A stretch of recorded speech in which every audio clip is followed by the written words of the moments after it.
అంబేద్కర్ జిల్లా కొత్తపేటలోని ఆత్రేయపురంలో సంక్రాంతి సంబరాలు సందడిగా మారింది.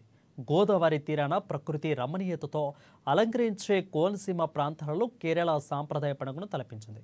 కేరళలో ఓనం పండుగ నాడు నిర్వహించే స్నేక్ బోట్ను తొలిసారిగా ఆత్రేయపురంలో నిర్వహించారు. ఇక క్రీడా స్ఫూర్తితో స్విమ్మింగ్, పడవలు, ముగ్గుల పోటీలు నిర్వహించారు. ఇక పోటీలో భారీ సంఖ్యలో పాల్గొనడంతో సందడి వాతావరణం ఏర్పడింది. ఈ కార్యక్రమాలను కూడా స్థానిక పార్లమెంటు సభ్యులు గంటి హరీష్ మధురు ప్రారంభించారు.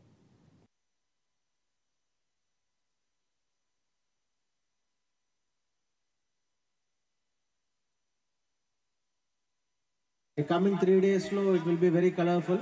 So play safe. I want all the concerned participants safe ka play cheskondi. I don't want any incidents to happen. And all the safety features kuda teeskunnaru. You get one ibbandi lekunda. So I would expect all these activities to go in a very good manner. So all the very best for everyone of you.